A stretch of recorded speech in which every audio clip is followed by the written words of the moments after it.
এই সংকটটাই সরকার সৃষ্টি করেনি, সংকট সৃষ্টি হয়েছে ইসরায়েলের অ্যাটাকের কারণে ইরানের উপর। জিজ্ঞেস করলাম দুই একজন চালককে, এখানেও যে বলা হচ্ছে আপনারা তেল নিয়ে বাইরে স্টক করেন তারপরে বিক্রি করেন, এটা কতটুকু ট্রু? একজন বলল যে এটা তো আমাদেরকে অপমান করার সময়। একদিকে এখানে দাঁড়িয়ে আছি ঘন্টার পর ঘন্টা, আমরা অনবরত ঘামতেছি, ভিজতেছি, রোদে শুকাইতেছি, আবার আমাদেরকে যদি চুর সাব্যস্ত করা হয় তাহলে খুবই দুঃখ। আমি দ্বিতীয়বার আসবো কখন? একবারই তো দাঁড়াইতে দাঁড়াইতে আমার জীবন চলে যাচ্ছে।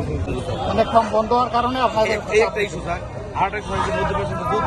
3 ভাগের 1 ভাগ পায়, আপনারা সমান পান কিভাবে? আমার কোনো স্পিড মান এটা নিয়ে খরচ করেন কেন? সরি না না আমাদের যে কত বছরের মানে বুঝেন না না বলবো কেন স্যার, কি এটা কি আপনার তো অন্য ওয়েতে কোনো তেল আসার কোনো সুযোগ নেই স্যার। আমার যে সেল ভলিউম আছে 25 সালের, সেই ভলিউম অনুযায়ী আমাকে প্রত্যেক অ্যালটমেন্ট হবে। বাকিদেরকে দেয় না কেন? ওটা তো সব পদ্মার, ওটা তো আমাদের যমুনা, ওনাদের ম্যানেজমেন্ট আলাদা। ওদের আমাদের জন্য 25 সালের যেভাবে আমি বড় ছিল ওই অনুযায়ী তেল পাচ্ছি। আচ্ছা, এখন বাড়লো একটা কারণ বললেন যে অন্য জায়গায় না পাইয়া এখানে ছাপ। এই একটা স্যার, আর একটা কারণ স্যার যে মানুষ পেনিকেশন, এই যে যুদ্ধ তেলের দাম বেড়ে যেতে পারে, পাবো কি পাবো না, এই জায়গাতে একটা ব্যক্তিগত পর্যায়ে সবাই এটা মানে ব্যক্তি স্টক শুরু হয়ে মানে স্টক করে কি করে স্যার? ধরেন যার যেসব সিএনজি গাড়ি স্যার দেখবেন, আপনি যদি এখন সিএনজি পাম্পগুলোতে ভিজিট করেন ওখানে লাইন নেই স্যার, অথচ পেট্রোল পাম্পের লাইন থাকার কথা না, সেখানে প্রচুর লাইন। আমি কিন্তু 24 ঘন্টা কালকেও আমি 11 বছর তেল দিছি, শেষ হয়ে গেছে। আপনি পরে আসতে হবে 11 আর সামনে আবার শুরু করেছি। যত কত সময় দিতে পারেন না? আমি কালকে 11 বন্ধ হয়ে গেছে, রাত্রে 11 থেকে আজকে 11 বন্ধ, মানে 12 ঘন্টা বন্ধ। অলমোস্ট। মানুষ যাবে কোথায়? ওইটাও মানুষ কষ্ট করতেছে দিনে পর দিন, আমাদেরও খারাপ লাগতেছে। আমি গাড়ির কয়েকজন চালক এবং মালিককে জিজ্ঞেস করলাম, কেউ বললো যে রাত্রে 9টা থেকে তারা আসে, সত্যি কথা সত্যি। কেউ বললো যে সকাল 5টা থেকে আসে। এই দুই জাতেরই পেয়ে আমি বলি, আমি কাল রাত 1টার সময় আসছি, 1টা থেকে আসে। 1টার সময় আসছি, আমাকে 1টার সময় এটা ধরা দিচ্ছে আমার গাড়ি। বলছেন যে আপনি সিরিয়াল হয়তো দেখতে হবে না, আপনি কালকে আপনি দিনে কয়বার তেল নিতে পারেন? আমি তো মাসে একবারই নেই, মাসে একবার নেই? মাসে একবারই নেই। আমি মানে আপনার খুব বেশি লাগে না? হ্যাঁ, আপনার মাসে তো ওই যে মেয়ের অফিস আর আমার টুকিটা, এছাড়া আর আমি নেই না। কিন্তু এখন টোকেন নিয়ে আসছি, আমাকে বলে যে এই টোকেনের মূল্য নেই, তাহলে আমি কোথায় যাবো? আপনি ইয়ে পাবেন, ওনাকে কত টাকা দেওয়া হবে তেল? স্যার আমাকে 2000 টাকা দেওয়া হবে। হ্যাঁ, 2000 টাকা প্রাইভেট কাছে 2000 টাকা। তো যদি তার যদি নিড আরো বেশি থাকে টেনশন স্যার সম্ভব না স্যার, আমার কেন? তো আপনি একদিকে বলতেছেন যে আগের থেকে সেল বেড়ে গেছে, সেল বেড়ে গেছে, আবার বলতেছেন যে আগের মতো ডিমান্ড অনুযায়ী দিতে পারতেছেন না। সাপ্লাই বলতে গত বছরের যে আমার যে বরাদ্দ ছিল সেই সেলস ভলিউম ঠিক আছে, এই মতো তো ডিমান্ড বেশি। আচ্ছা, আরেকটা জিনিস দেখেন, আমি কিন্তু সায়েন্সের ছাত্র, আমাকে অঙ্ক ফলো করতে। আপনি 2000-এর বেশি তেল দিচ্ছেন প্রাইভেট কারের জন্য, প্রাইভেট কারের দিচ্ছেন, মোটরসাইকেলে 1000 টাকার বেশি দিচ্ছেন, 500 টাকা, হ্যাঁ 1000 টাকা, ম্যাক্সিমাম যাদের ওই মানে ইয়ে পাস আছে, ফুয়েল পাস আছে, আর না হয় 500-500-র নিচে এরকম দিচ্ছেন, তাই না?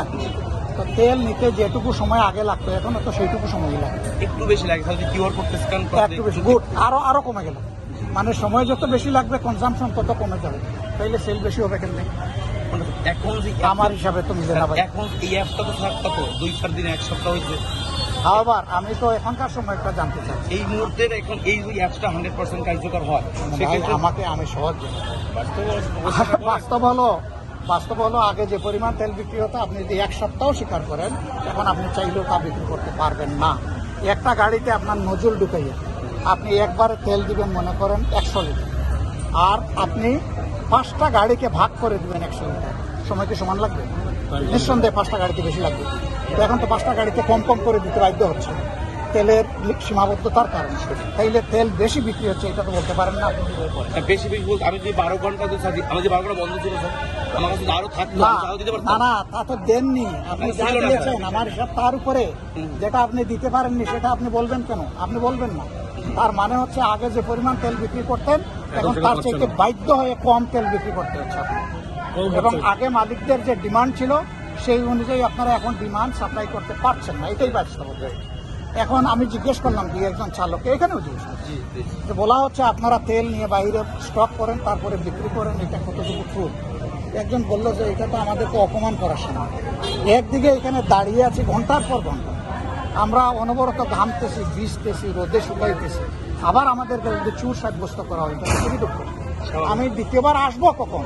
একবারই তো দাঁড়াইতে দাঁড়াইতে আমার জীবন চলে যাচ্ছে, দ্বিতীয়বারের সুযোগটা আমার। আসলে সমাজের এই বৈপরীত্য থাকা উচিত। এই সংকটটাই সরকার সৃষ্টি করে নাই, সংকট সৃষ্টি হয়েছে ইসরায়েলের অ্যাটাকের কারণে ইরানের উপর। আমরা এটার ভুক্তভোগী। এখন সবাই মিলে কিভাবে এটা সমাধান করা যায় সেটা, কিন্তু জনগণকে তো সঠিক তথ্য দিতে হবে, জনগণকে তো ভুল তথ্য দিলে হবে না।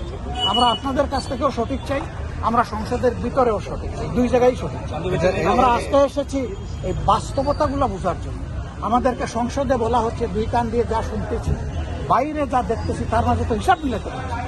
এখন বাক্য অবস্থায় এখানে নেমে আসলাম যে দেখি দুটি মানুষের কি অবস্থা।